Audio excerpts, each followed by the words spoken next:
وَتِلْكَ الْجَنَّةُ الَّتِي أُورِثْتُمُوهَا بِمَا كُنتُمْ تَعْمَلُونَ أُولَئِكَ هُمُ الْوَارِثُونَ الَّذِينَ يَرِثُونَ الْفِرْدَوْسَ هُمْ فِيهَا خَالِدُونَ. وقال النبي صلى الله تعالى عليه وسلم: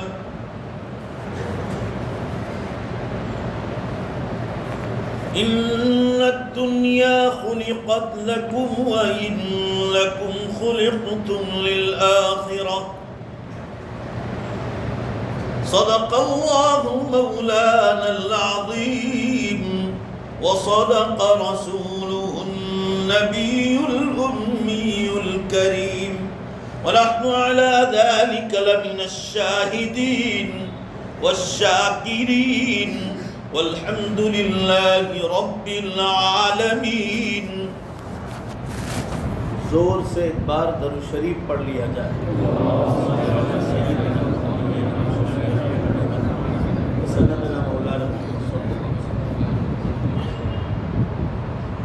پہلے آپ حضرات کو یہ بات بتلا دوں کہ آپ ہر دین کی مجلس میں سنتے ہوں گے کہ درود شریف پڑھایا جاتا ہے.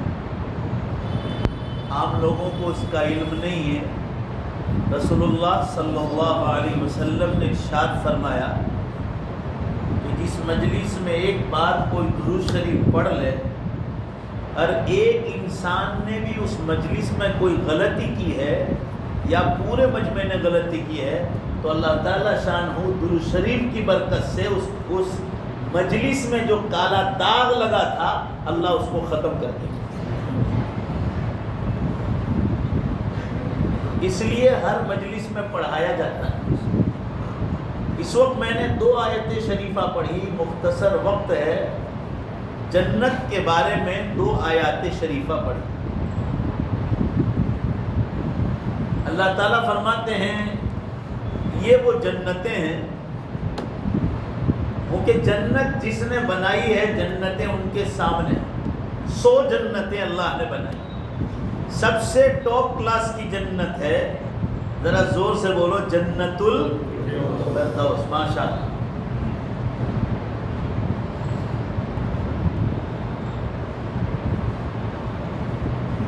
سو قسم کی جنتیں بنائی.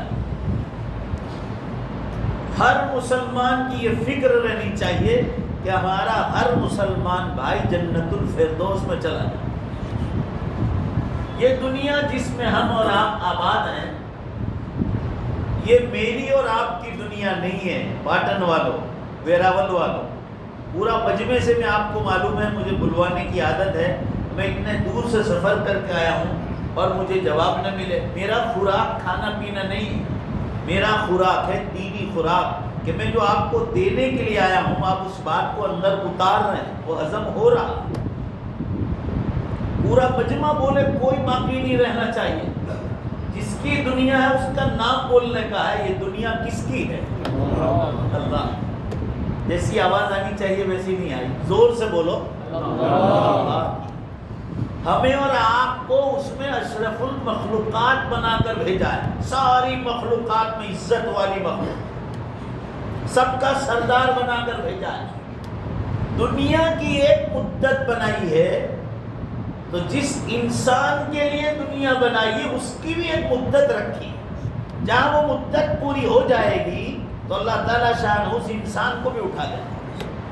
ابھی راستے میں بس میں مجھے اللہ تعالیٰ نے بہت اچھا خیال ڈالا میرے دل میں اور میں نے اللہ کا شکر ادا کیا. یہ دنیا جو ہے نا، دنیا اللہ نے اپنے لیے نہیں بنائی، انسانوں کے لیے بنائی. اللہ کے سامنے ساری مخلوقات میں جو مخلوق اس کے پیش نظر ہے، پورا مجمع زور سے بولو، یہ دنیا کس کے لیے بنائی؟ انسانوں کے لیے. زور سے بولو، کس کے لیے بنائی؟ جس انسان کے لیے دنیا بنائی وہ اصل مقصود ہے اللہ کے یہاں. جب اس انسان کو وہ باقی نہیں رہنے دیتا دنیا میں جو اصلی مقصود ہے تو پھر دنیا کو کیسے باقی رکھے؟ زور سے بولو بھائی، باقی رکھے. ہمارے اور آپ کے سامنے جو اصلی مقصود ہے، انسان روز قبرستان جا رہا ہے، تو پھر آخر رہنے کا ٹھکانہ کہاں ہے؟ فرمایا کہ رہنا ٹھکانہ مرنے کے بعد، اور وہ جنت۔ جنت کہاں ہے؟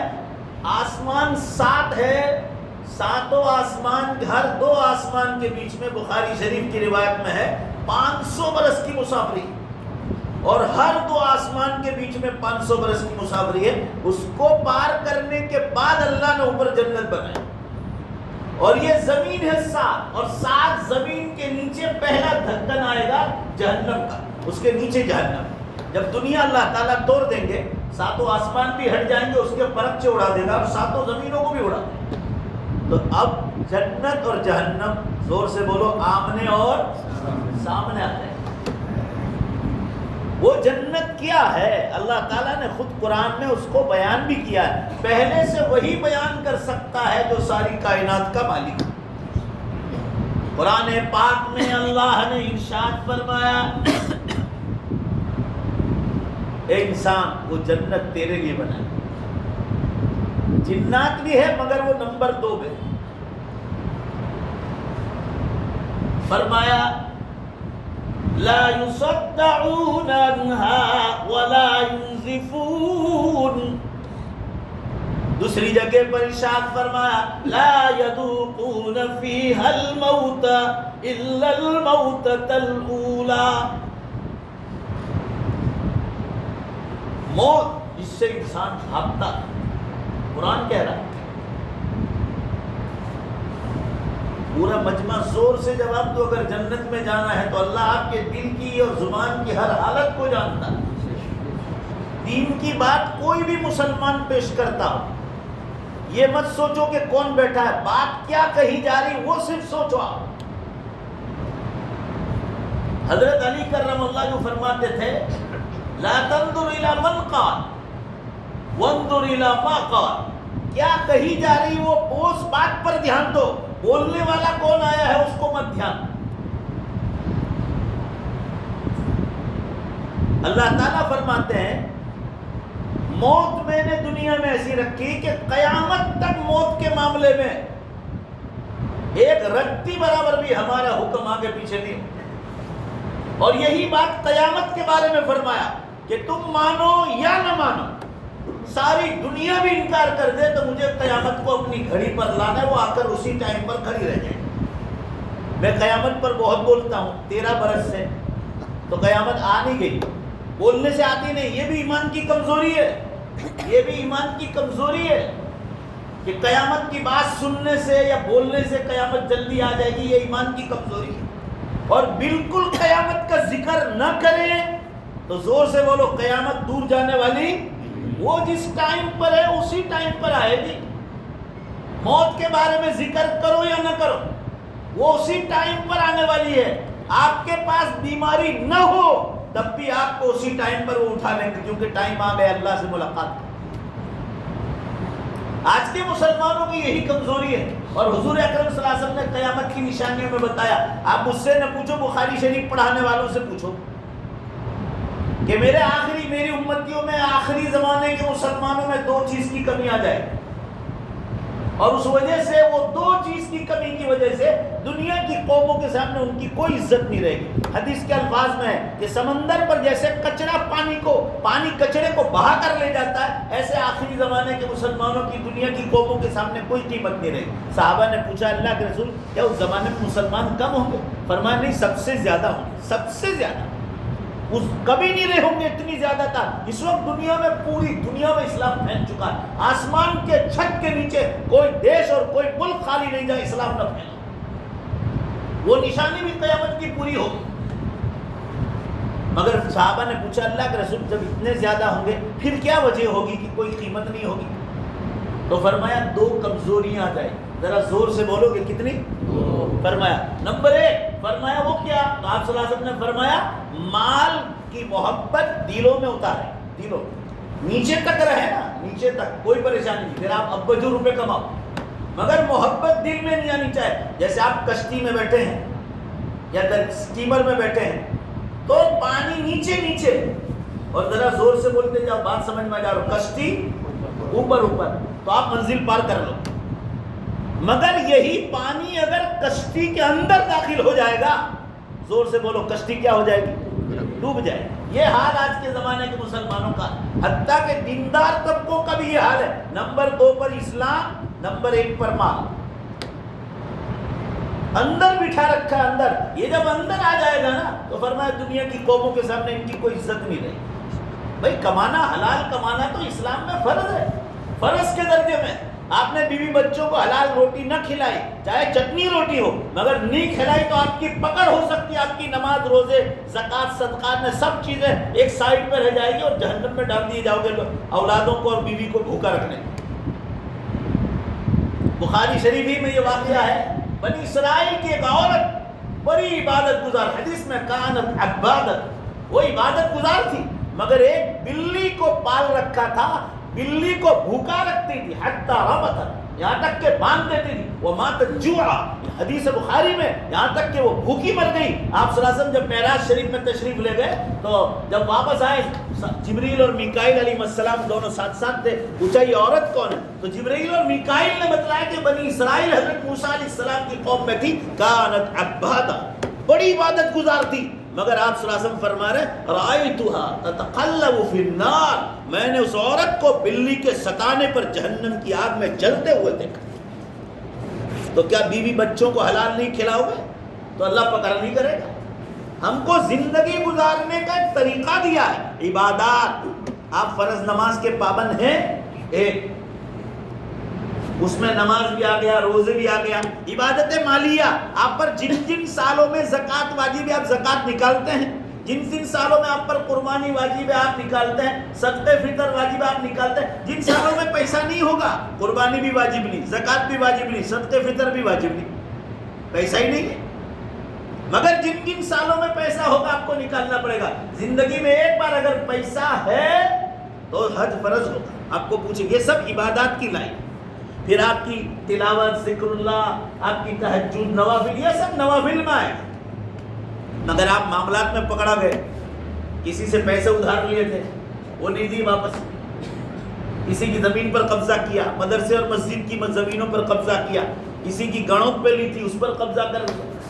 معاملات، کوئی بھی معاملہ یا کسی کا دل دکھایا ہے بغیر کسی عذر کے تو آپ کی پکڑ ہو سکتی ہے۔ معاملات ساتھ، نکاح، طلاق، کھانا پینا، اٹھنا بیٹھنا، پڑوسی کو آپ ستا تو نہیں رہے، آپ اپنے رشتہ داروں کے ساتھ، چاہے آپ کے رشتہ دار ماموں، چچا، خالہ ایمان نہیں لائی تو وہ بھی آپ کے رشتے میں داخل ہے، بولو بے شک ہے کہ نہیں ہے؟ ہاں، تو مسلمان تو اور زیادہ حقدار ہے، رشتہ دار ان کا حق مارا، باپ کی وراثت میں بھائی بہن کا حق مارے، بہن بھائی کا حق مارے۔ عبادات اپنی جگہ پر، مگر آپ کو زندگی گزارنے کا پورا طریقہ دیا ہے۔ کپڑا پہننا سیدھے ہاتھ سے، سیدھے پاؤں سے، نکالتے وہ الٹے پاؤں سے، الٹے ہاتھ سے۔ شوز پہنو، ساکس پہنو، پہلے سیدھا پاؤں پھر الٹا پاؤں، نکالتے وقت پہلے الٹا پھر سیدھا۔ ٹوائلٹ میں جاؤ الٹا پاؤں، اندر جاؤ تو نکلتے وقت سیدھا پاؤں، مسجد میں آؤ تو سیدھا پاؤں، باہر نکلتے وقت زور سے بولو الٹا پاؤں۔ ہر میدان میں پیشاب اور استنجا آپ کو کرنا ہے، کھلے میدان میں بھی ہو، بند ٹوائلٹ میں ہو تو بھی آپ قبلے کی طرف نہیں بیٹھ سکتے، قبلے کی پیٹھ نہیں کر سکتے، تو کھلے میدان میں تو کر ہی نہیں سکتے۔ پھل دینے والے جھاڑ کے نیچے آپ استنجا نہیں کر سکتے۔ حدیث میں ہے کسی جانور کا سوراخ ہے، اگر چوہے کا، سانپ کا، حدیث میں ہے آپ اس میں بھی پیشاب نہیں کر سکتے، ہو سکتا ہے اس میں جانور اور اس کو تکلیف۔ آپ جہاں جہاں قدم رکھیں گے اسلام آپ کے ساتھ ساتھ آئے گا، اور آپ نے ان اعمال پر عمل کر لیا تو اسلام کے سارے اعمال ہیں، تو اللہ تعالیٰ فرما رہے ہم آپ کے لیے جنت بہت آرام سے کرتے ہیں۔ اور وہ جنت کیا ہے؟ میں اسی پر آیا واپس، فرمایا اس میں اللہ فرما رہے ہم نے اس میں موت کو رکھا ہی نہیں، رکھا ہی نہیں۔ لا يذوقون فيها الموت الا الموتة الاولى، وہی جو دنیا میں پہلی موت تھی آ گئی، اب تمہیں کوئی، حدیث میں آتا ہے آپ نے سنا ہوگا کہ موت کو بھی ذبح کر دیا جائے گا ایک جانور کی شکل میں، وہ لائیں گے۔ اور آگے فرمایا یہ تو موت کا معاملہ، اب ہمیشہ زندہ رہو گے۔ فرمایا لا يصدعون عنها ولا ينزفون، صداع کہتے ہیں سر کے درد کو، قرآن پاک میں جنت کے بارے میں اللہ نے فرمایا ہلکا سا سر کا، ذرا زور سے بولو نا، درد بھی جنت میں نہیں۔ اہل الجنت لا یبولون ولا یتغوطون، صحیح مسلم کی روایت، جنتیوں کو پیشاب بھی نہیں آئے گا، پیٹ سے ناپاکی نہیں نکلے گی۔ اگر جنت میں پیشاب اور ناپاک نکلے تو جنت کیا کہنا ہے؟ بڑا وقت کا بادشاہ ہو، پارلیمنٹ میں بھی بیٹھا ہو، اگر حاجت اور استنجا ہوئی تو اس کو چھوڑ کے جانا پڑے گا۔ انسان کو صرف یہی سوچنا ہے صبح میں کہ میں سب سے پہلے کام کیا کرتا ہوں، پیٹ سے پیشاب اور ناپاکی نکال۔ تو کس چیز پر فخر کرتا ہے؟ تیری جوانی کتنے سال، پھر بڑھاپا آئے گا، اور بڑھاپے کے بعد موت آئے گی۔ اور بخاری شریف کی روایت قیامت کی نشانیوں میں نوجوانوں کی موت جب بڑھ جائے سمجھ جانا قیامت بہت قریب۔ آپ کوئی بھی قبرستان میں چلے جاؤ، اگر تختیاں لگائی ہے یا آپ کو اپنے علاقے کے حالات معلوم تو آپ دیکھ لینا نوجوانوں کی موت کثرت سے بڑھ گئی، آسمانوں سے اعلان۔ میں آپ سے یہ عرض کر رہا تھا، ویدر ایسا پولیوشن والا نہیں ہو۔ آج سے 50 برس پہلے دیکھو، سچے مسلمان ہو آپ اور سچے انسان ہو اگر آپ، تو زور سے بے شک بولنا۔ آپ کے باپ داداؤں کے بارے میں پوچھ رہا ہوں، آج سے 50 سال پیچھے جاؤ، ہماری جتنی ہوا اور آب و ہوا خراب ہے، ہمارے باپ داداؤں نے ایسی پولیوشن والی ہوا، زور سے بولو، انہوں نے دیکھی؟ وہ ہم سے راحت میں تھے، ہم اتنی راحت میں نہیں۔ انہوں نے وہ بیماریاں نہیں دیکھی تھی جو آج کا انسان دیکھ رہا۔ کبھی ہمارے باپ دادوں کو ڈاکٹروں نے باندھا نہیں تھا، پاؤں سے، ہاتھ سے، پیٹ سے سوراخ نہیں تھی، یہاں نہ یہاں، منہ میں ڈالو، ادھر ڈالو، ادھر ڈالو۔ جیسے زمانہ آیا ویسے حالات آئے اللہ تعالیٰ کی طرف سے۔ وہ ہم سے زیادہ راحت میں تھے، چاہے دال روٹی کھاتے تھے۔ انہوں نے وہ ایکسیڈنٹ اور وہ پریشانیاں نہیں دیکھی جو آج کا انسان دیکھ رہا ہے۔ جنت میں مکان اللہ تعالیٰ نے خود فرمایا، 1 اینٹ سونے کی اور 1 اینٹ چاندی کی، اور بیچ میں مشک کی خوشبو کا گھاڑا ہوگا۔ مشک کی خوشبو، دنیا میں مشک ہرن کے پیٹ سے نکلتا ہے، اور وہ جنت کا مشک ہوگا۔ وہاں کپڑے دھونے کی ضرورت نہیں، ناخن کاٹنے کی ضرورت نہیں۔ جنت میں اللہ تعالیٰ داڑھی کا نظام نہیں رکھیں گے۔ حدیث پاک میں ہے کہ جنتی لوگ امرد ہوں گے۔ دنیا میں حکم ہے آپ کو، دنیا میں، اور یہ سنت ایسی مسلمانوں سن لو، یہ برا لگانے کی کوئی ضرورت نہیں۔ اللہ آمین کہو سب، اللہ آپ سب کو توفیق عطا فرمائے۔ ہر نبی کی سنت رہی، ہر نبی کی سنت۔ میرے پاس کارڈ ہے، اگر آپ کو میری بات جھوٹ لگتی ہو، میں کہیں بازار میں نہیں بیٹھا۔ ڈاکٹر منموہن سنگھ صاحب جب پرائم منسٹر تھے تو مجھے جے پور کے ایک ممبر آف پارلیمنٹ نے دعوت دی تھی کہ وہ مسلمانوں کو خطاب کرنے آ رہے ہیں۔ ہم نے 10,000 مسلمانوں کو پورے انڈیا سے بلایا ہے، تو آپ بھی آ جاؤ۔ میں گیا تھا، میں ان سے 5 فیٹ دور بیٹھا تھا، 5 فیٹ۔ میں نے دیکھا کہ ان کی داڑھی، سکھ لوگ اندر داڑھی ڈالتے ہیں، انہوں نے گانٹھ ماری تھی، گرا ماری۔ وہ جب میں نے ان کو قریب سے دیکھا تو میں نوجوانوں کو کہتا ہوں کہ انڈیا کا پرائم منسٹر داڑھی کے ساتھ پارلیمنٹ میں بیٹھ سکتا ہے، ذرا زور سے بولو بے شک، کیا مسلمان نہیں رکھ سکتا ہے؟ بھائی بولو نا، ہماری کوئی 40 آدمی پر حکومت ہے؟ آپ دیکھ لو پرائم منسٹر کو شرم نہیں آتی۔ اب تو آپ کے یہ نئے پرائم منسٹر بھی داڑھی بڑھا رہے ہیں، دیکھ لو آپ۔ اب ان کی جو بھی نیت ہو، مگر ہماری داڑھی پر تو مسلمانوں اللہ کا ایک ایک فرشتہ بیٹھتا۔ ایک صحابی رضی اللہ تعالیٰ عنہ، ان کی داڑھی نہیں نکلتی تھی۔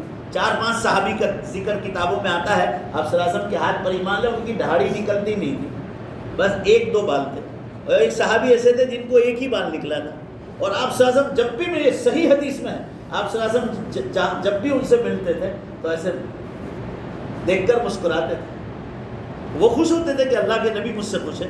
انہوں نے کوئی ایک دن خیال آیا کہ ایک ہی تو بال ہے، داڑھی اس کو توڑ دوں، تو انہوں نے توڑ دیا۔ آپ صلی اللہ علیہ وسلم کے سامنے جب آئے تو آپ صلی اللہ علیہ وسلم نے دیکھا تو آپ صلی اللہ علیہ وسلم حدیث میں ناراضگی سے چہرہ مبارک پھیرا، وہ آپ کے آگے گئے کہ اللہ کے رسول آج کیا بات ہے، آپ ناراض؟ فرمایا اللہ کے بندے، اللہ کی قسم میں روزانہ تیرے اس بال کا، یہ داڑھی کا بال اتنا برکت والا ہے اللہ کے یہاں کہ روزانہ ایک فرشتے کو وہاں بیٹھے دیکھتا تھا، آج تو نے اس کو توڑ دیا تو آج وہاں وہ فرشتہ نظر نہیں آیا، اس لیے مجھے تکلیف دی۔ وہ تو اللہ کے نبی تھے، اللہ جب چاہتے تھے ان کو غیب کے حالات بتلاتے تھے۔ چلو وعدہ تو کرو، انشاءاللہ تو دل سے بولنا کہ انشاءاللہ یہ سنت زندہ کریں گے. اللہ آپ کو توفیق عطا فرمائے. جنت میں پیشاب نہیں, ناپاکی نہیں, جنت میں گندا پسینہ نہیں نکلے گا. جنت میں قرآن میں لا یمسوا فیہا نصب ولا, قرآن پاک میں ہے ان کو تھکان, انسان کام کرتے کرتے تھک جاتا ہے. میں بھی رات سے سفر کر کے آیا, سریندر نگر میں نماز پڑھی, نماز پڑھ کر پھر یہاں آیا, میں فریش نہیں تھا, غسل کیا, تھکان تھی, میں فریش ہو گیا. تھکان ہلکا سا اثر بھی جنت کہ انسان کوئی خیال ہے کہ میں تھکا ہوا ہوں, بالکل نہیں. لا یمسوا فیہا نصب, تھکان بالکل نہیں ہوگی. بھائی جب تھکان کب ہوگی؟ جب آدمی کام کرے گا تھک جائے گا. جنت میں تھکان جیسی کوئی چیز کا نام نہیں ہوگا. یہ دنیا کے فروٹ کھاؤ, آپ بادام کھاؤ, چلگوزے کھاؤ, یہاں تک کہ بادشاہوں کے جو کھانے پکتے ہیں, عراق حکومت کی جو داستان لکھی گئی اور بھی عرب کے بادشاہوں کی داستان, ان میں سونے چاندی کے کشتے ان کے گوشت میں اور دالوں میں ڈالے جاتے تھے. سونے چاندی کے کشتے ان کے کھانے, تو بھی پیٹ سے ناپاکی نہیں کرتے. جنت کا کوئی بھی چیز کھاؤ گے آپ کے پیٹ سے ناپاکی بھی. اللہ تعالیٰ نے خود فرمایا ایک ڈکار آئے گی, ڈکار, اور ڈکار بھی بدبودار نہیں, فرمایا اس میں سے مشک کی, زور سے بولو کیا آئے گی, مشک آئے. بولوا رہا ہوں اس لیے تاکہ آپ کو حدیث یاد ہو جائے. سواری, یہ آپ کی ہیرو ہونڈا آپ کے موت کے اسباب, گاڑیاں موت کے اسباب, ٹرینیں موت کے اسباب. بے شمار لوگ ٹرینوں کے ایکسیڈنٹ میں مر گئے.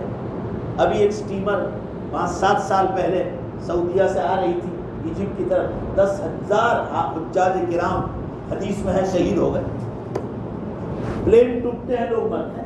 اب اللہ کے راستے میں گئے اور گھر واپس نہیں آئے. حدیث میں حاجی جب حج کرنے کی ارادے سے گھر سے ایک قدم باہر نکلا اور موت آ گئی, واپس نہیں آیا, فرمایا اسی حالت میں, احرام کی حالت میں لبیک لبیک پکارتے ہوئے جو ہے جنت قبر سے اٹھے گا جنت. فضیلت. تبلیغی جماعت کے ایک اہم رکن, وہ کیا شاعری پڑھتے تھے پاکستان کے تھے, کیا نام تھا, جنید جمشید. اور کسی نے ان کے خلاف لکھا کہ دیکھو تبلیغ کا کام کرتا تھا اور کیسی موت. کسی نے ٹویٹ کیا تھا یوٹیوب پر, تو میں نے اس کا جواب دیا. اس نے میرے سامنے توبہ کی, میرے پاس ان کا نمبر بھی, وہ کوئی بدعت ہی تھا, میری ڈائری میں اس کا نمبر ہے. اس نے مجھے پھر فون کیا, تو میں نے اس ٹویٹ پر, یوٹیوب پر, میں نے فیس بک پر لکھا کہ پاگل کہیں کا, اگر تو پہلے یہ بتا, اگر تو اس کام میں ہوتا یا نماز پڑھ کے نکلا ہوتا اور تیری موت آ جاتی, یہ آدمی تو اللہ کے راہ میں سے واپس آ رہا تھا, جماعت کی نصرت کے لیے گیا تھا. اور تجھے خبر ہے قرآن پاک میں لکھا ہے کہ جو انسان اللہ کے راہ میں نکلا ہو ثم یدرکہ الموت, یہ علماء بیٹھے پوچھو قرآن میں ہے کہ نہیں ہے, اور پھر راستے میں موت آ گئی, ثم یدرکہ الموت, کیا ہے آگے, فاجرہ علی اللہ, فرمایا اللہ کے یہاں اس کے شہید ہونے کا درجہ ثابت ہو گیا. ایسے بیٹھے جیسے قبرستان میں بیٹھے ہو. ذرا زور سے بولو نا, بات سمجھ میں آئی ہے؟ اللہ کے راستے میں نکلا ہو اور راستے میں موت آ گئی. اب موت کے اسباب ہیں, الگ الگ اسباب ہیں. ثم یدرکہ الموت, قرآن کہہ رہا فاجرہ علی اللہ, فقد وقع اجرہ علی اللہ, تو اللہ کے یہاں اس کے شہید ہونے کا اجر ثابت ہے. میں نے کہا جنید جمشید, زور سے بولو کیا ہے, شہید ہے, بولو زور سے. راستے میں اللہ کے یہاں, راستے میں اللہ کے راستے سے آتے انتقال ہو. پھر اس نے مجھ سے معافی مانگی کہ مجھے نہیں خبر تھی کہ قرآن پاک میں لکھا, مگر تجھے یہ خبر نہیں تھی کہ وہ اللہ کی دین کی نصرت کے لیے گیا تھا. بہرحال میں یہ عرض کرنا چاہ رہا تھا, موت کے اسباب ہیں. یہ دنیا میں جتنی مشینریاں آ رہی, یہ کوئی انسانوں نے پیدا نہیں کی. ہمارے سب ینگسٹرز کو میں کہتا ہوں جو کالج جاتے ہیں, یونیورسٹی جاتے ہیں, بزنس کرتے ہیں, میں ان کے دماغ کی صفائی کرتا ہوں, ان کو دین سے قریب کر رہا ہوں. یہ جو آپ لوگوں کو کالج یونیورسٹیوں میں پڑھایا جاتا ہے کہ یہ سائنس نے پیدا کیا, سائنس نے پیدا کیا, زور سے بولو بے شک یہ سب اللہ نے پیدا کیا. کیوں؟ میرے پاس دلیل ہے. دلیل یہ ہے, میں پہلے سوال یہ کروں گا کہ آپ کہہ رہے فلاں سائنٹسٹ سے یہ ہوا, تو میں سوال کروں گا کہ اس سائنس و دان کو پیدا کرنے والا پورا مجمع زور سے بولو کون؟ اللہ. اس کو دماغ دینے والا کون؟ اللہ. اچھا یہی سائنسدان اگر ٹرین کے نیچے آ جائے, بس کے نیچے آ جائے, زور سے بولو, وہ بچے گا؟ جیسے میں اور آپ نہیں بچیں گے، وہ بچے تو نے کیسی چیز پیدا کی کہ جس چیز کو تو نے پیدا کی ہے وہی تجھے مار دے. بھائی پیدا کرنے والے کو قانون ہے، سن لینا، پیدا کرنے والے کو اس کی مخلوق زور سے بولو مار سکتی؟ یہ تو نے کیسی چیز پیدا کی کہ تیری مخلوق تجھے مار دے؟ یہ تو قانون ہے، پیدا کرنے والے کو مخلوق مار نہیں سکتی. یہ دلیل ہے اس بات کی کہ تو ان مشینریوں کا پیدا کرنے والا نہیں، ان مشینریوں کا پیدا کرنے والا زور سے بولو کون ہے؟ اللہ. بولو زور سے، بے شک جس کو کوئی مار نہیں سکتا وہ جب چاہے جس کو چاہے مار سکتا ہے. یہ ایمان ہونا چاہیے. آپ سائنس پڑھو، ٹیکنالوجی پڑھو آپ، مگر ایمان کمزور نہ کرو. ہمارے آج کے آخری زمانے کے مسلمانوں کی مصیبت یہ ہے، ڈاکٹر بناتے ہیں، انجینئر بناتے ہیں، پروفیسر بناتے ہیں، لیکچرر بناتے ہیں. اس میں ہمارا کچھ دیندار طبقہ بھی ہے، کچھ پرسنٹیج علماء بھی ہے، وہ سب آج بھگت رہے ہیں. ابھی ہم لوگ راستے میں آ رہے تھے، ڈاکٹر کیا نام ہے ڈاکٹر صاحب سلیم، ان کے ساتھ راستے میں بات کر رہے ہیں. اس میں کچھ پرسنٹیج علماء جنہوں نے اپنی اولاد کو ڈاکٹر بنانا ہی، بھائی پڑھاؤ کون نہ کر، مگر ساتھ ساتھ بولو بے شک زور سے اگر دینی تعلیم نہیں ہوگی تو اولاد ہاتھوں سے نکل جائے. ابھی ایک عالم کا انتقال ہوا، ان کے دونوں، ایک کو سی اے بنایا، ایک کو ڈاکٹر بنایا. اللہ کے گھر میں بیٹھا ہوں، مسلمانوں اس کے جنازے میں آنے کے لیے تیار نہیں تھا. دین بالکل نہیں پڑھایا، بس دنیا کو دیکھی دیکھی. اور اخیر زمانے میں بہت روئے کہ میری غلطی ہو. ابھی ایک اہل حدیث آئے تھے واپی سے میرے پاس، علاج کے لیے میں دیسی دواؤں کا کام کرتا ہوں. تو وہ آئے تھے تو کہہ رہے تھے 2 لڑکیوں کو ایڈوکیٹ بنایا، ایک لڑکے کو بھی ایڈوکیٹ بنایا اور ایک سی اے بنایا، 4 اولاد. وہ کہہ رہے ہیں کہ 2 بیٹیوں کو چھوڑ کر یہ سب کے سب لڑکے مجھے مارتے ہیں. باقی بڈھا آدمی اتنی بڑی داڑھی مارتے ہیں. تو اللہ گواہ ہے، ان کی زبان سے کہا مولانا میں بھلے اہل حدیث ہوں، آپ کی باتیں سنتا رہتا ہوں کہ دنیا کے ساتھ زور سے بولو سب مل کر کون سی تعلیم ضروری ہے؟ دینی، ورنہ اولاد ہاتھوں سے نکل جائے. جھوٹ بولنے سے بچانا ہے تو دین ضروری. یہ اسکول کالج والے آپ کو نہیں پڑھائیں گے. غیبت سے بچنا ہے، تہمت سے بچنا ہے، حلال روزی کمانا ہے تو آپ کو دین پڑھنا پڑے. پڑوسی کا حق سمجھنا ہے تو دین، ماں باپ کی عزت، بیوی کا حق، شوہر کا حق، اولاد کا حق، جانوروں کا حق. آپ نے سب کچھ پڑھا اور آپ نے یہ نہیں کیا تو آپ سچے انسان نہیں بن سکتے. میں اس کے لیے بہت محنت کر رہا ہوں، صرف دین کے لیے نہیں. علماء آتے ہیں، آپ پوچھنا، آج بھی آئے ہیں کچھ لوگ جن علاقوں میں انڈیا میں گورنمنٹ کی طرف سے بالکل سکولوں کا نظام نہیں. اللہ کے گھر میں بیٹھ کر بول رہا ہوں، میں نے ان مدرسوں میں سکول چالو کروائی، پرائمری سکول. 20 جگہ ہم 11-12ویں تک پہنچ گئے اور 3000 سکولیں پرائمری 1 سے 7 مدرسوں کی بلڈنگ میں چالو کر دی. گورنمنٹ کی طرف سے وہاں کوئی نظام. میں ایجوکیشن کا دشمن ہوتا تو مدرسے کی بلڈنگ میں کیوں شروع کروائے؟ بولو بھائی میں ایجوکیشن کا دشمن ہوں؟ تعلیم تو اچھی چیز ہے، آپ پڑھو، مگر ہم ایک اس لیے ہم نے پیپر کا نام بھی رکھا دین دنیا. بولو زور سے، کیا رکھا؟ دین دنیا. یہ دین بھی پڑھو، دنیا بھی پڑھو، مگر ہم لوگ یہی مار کھاتے. بہرحال میں یہ عرض کر رہا تھا، وہ جنت جس کا پھل، جس کے ڈرائی فروٹ، جس کے چشمے پانی کے، شراب اور ڈرنکس کے چشمے، جنت. جب یہاں اللہ نے اتنا خوبصورت پیدا کیا ہے تو جنت تو اعلیٰ قسم کی چیز ہوگی جہاں کوئی چیز کی برائی وہاں نہیں ہوگی. لمبائی چوڑائی کے بارے میں آپ صلی اللہ علیہ وسلم جب معراج شریف سے تشریف لائے، بس جلدی سے بات ختم کرتا ہوں، آج تھوڑا صبر کرنا، میں آپ کے یہاں مہمان آیا، کھانا نہیں کھلاؤ گے تو چلے گا، مگر یہ جو میں آپ کو دے رہا ہوں یہ روحانی غذا ہے، اس کو تھوڑا عرض کر لو. میں جہاں دعوت ہے وہاں کہہ دینا، میں یوں بھی دوپہر بالکل نہیں کھاتا ہوں اپنے گھر میں، آپ نہیں کھلاؤ گے تو کام چل جائے. رات کو ہوٹل میں کھا لوں گا میں اپنا انتظام کر کے، مگر ہم جو آپ کو دینے آئے ہیں بس اس کو عرض کرو. انشاءاللہ بولو، کرو گے نا؟ آپ صلی اللہ علیہ وسلم جب معراج سے تشریف لائے تو حضرت علی کرم اللہ اس سامنے بیٹھے تھے، ابوبکر صدیق، عمر فاروق ادھر بیٹھے.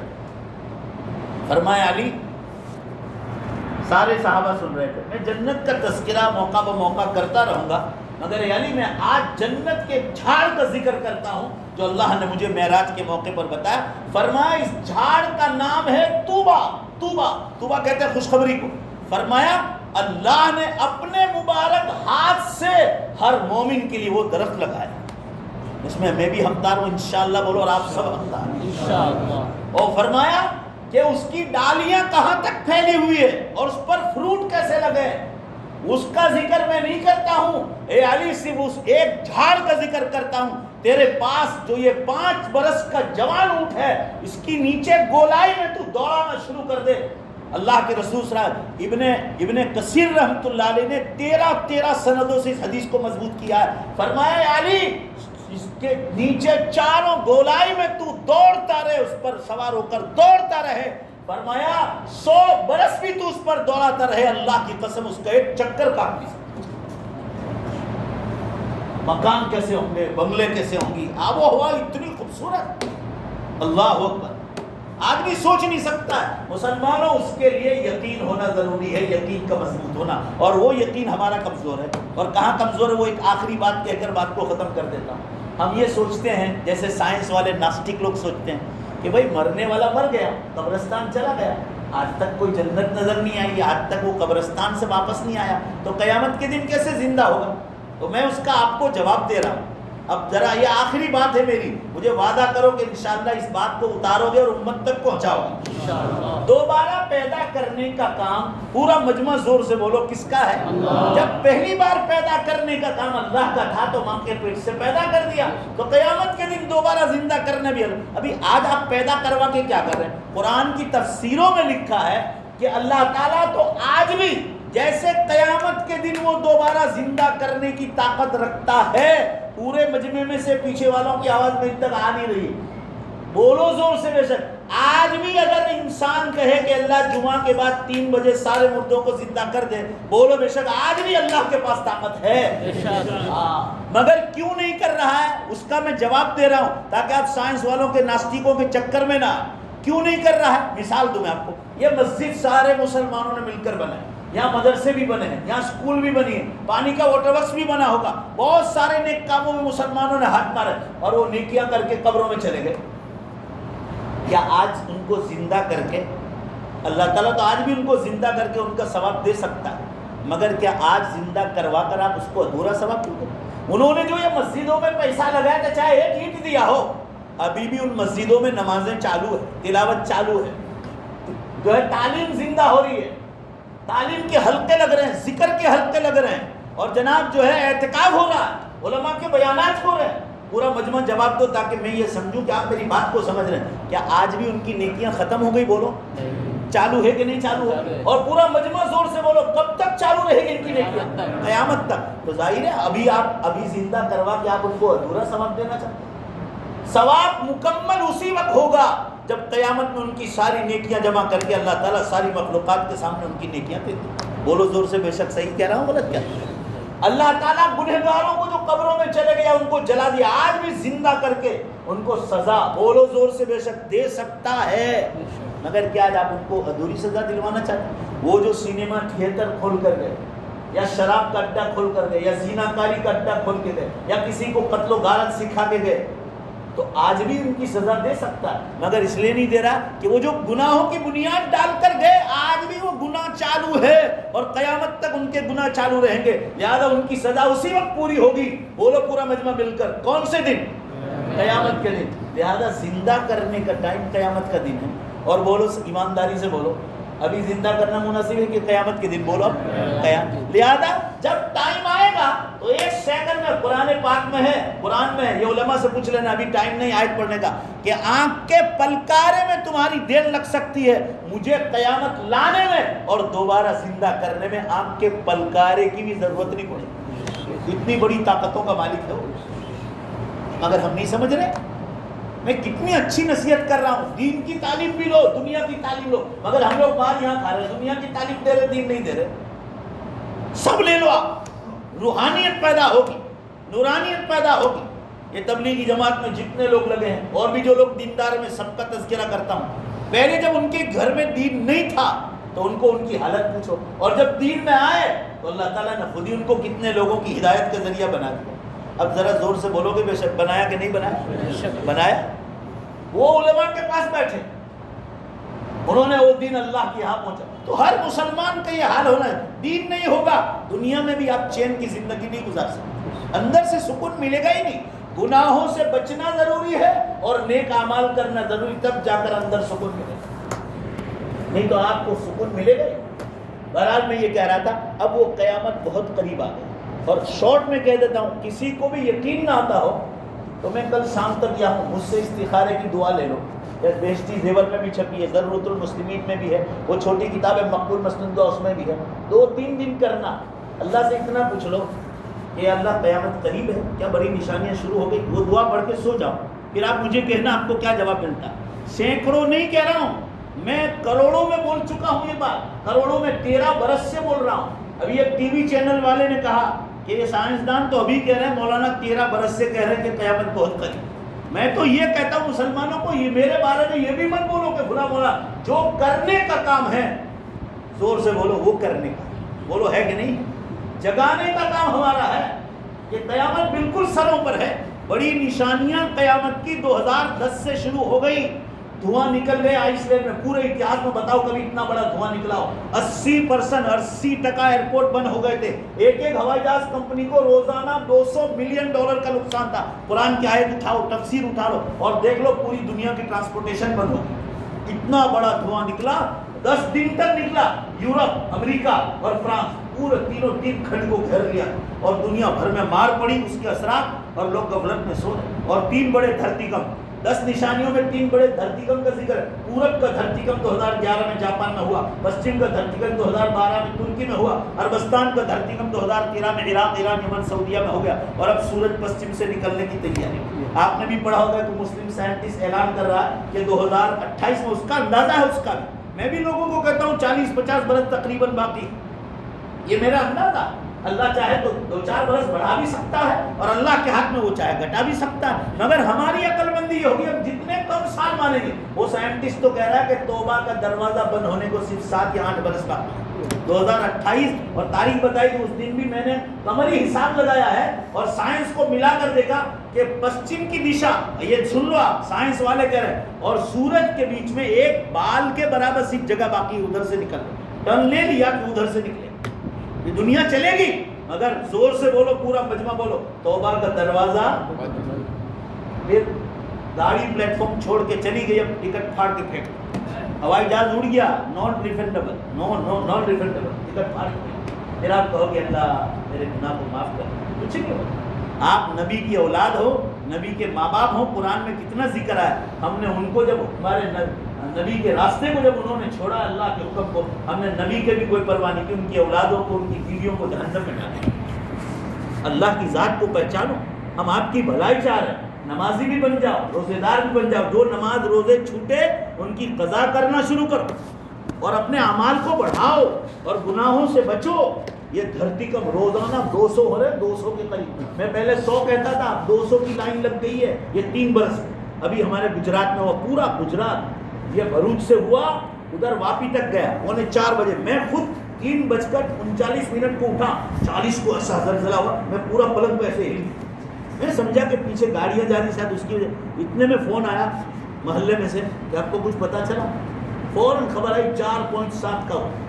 دوسرے دن پاکستان میں ہوا، ترکی میں ہوا، کتنے لوگ مارے گئے، اور اس کے بعد ابھی یہ کچھ بھوج میں ہوا، روز چالو ہے، روز۔ آپ صلی اللہ علیہ وسلم نے فرمایا تھا جھوٹ، شراب، جگار، ناچ گان، دھوکہ بازی، لاٹھ رشوت، ظلم اور زینہ کاری جب عام ہو جائے گی، عام، فبعدہا سنوات الزلازل، اس کے بعد دھرتی کم کے برس قیامت تک شروع ہو جائے۔ میں جب بولنا شروع کیا تھا نا تو 10 ہوتے تھے روز، 10، اب 200 کے قریب ہو رہے ہیں، آپ اندازہ لگا لو۔ سائنس والے یہ کہہ رہے ہیں ارتھ ان کرائسس، زمین بھیجنک سپاٹی پر، کیوں کہہ رہے ہیں؟ انہوں نے قبول کر لیا، ان لوگ بھی اندازہ کہہ رہے ہیں کہ 2050 تک میں دنیا صاف ہو جائے گی۔ اور یہ سن لو کان کھول کر، قرآن پاک میں لکھا ہے کہ جب سائنسدان اعلان کر دے کہ اب دنیا ٹوٹنے والی ہے، سنریہم آیاتنا فی الآفاق وفی انفسہم حتی یتبین لہم انہ الحق، وہ کہتے ہیں کہ ہاں بالکل سچ کہا ہے قرآن نے، تو سمجھ جانا قیامت قریب، یعنی یہ بات سچی ہے۔ یہاں تک کہ سائنس والے کہہ رہے ہیں قرآن سکورز، میرا تو مطالعہ ہے قرآن حدیث کے ساتھ سائنس کا، قرآن سکورز اوور ماڈرن سائنس، آج کی سائنس سے بھی قرآن 1400 سال پہلے آگے چل رہا ہے۔ بولو بے شک صدق اللہ و صدق الرسول۔ یہ ہمارا ایمان کمزور، اللہ کے بندو دوبارہ زندہ ہونے پر ایمان رکھو، یہاں سے اعمال کر کے جاؤ، پھر اللہ آپ کو شاندار مزے کی زندگی، پورے مجمع میں سے آواز ہونی چاہیے، بس بات ختم ہو گئی، پورے مجمع میں سے اتنا زور سے انشاءاللہ بولو، مجھے نہیں سنانا،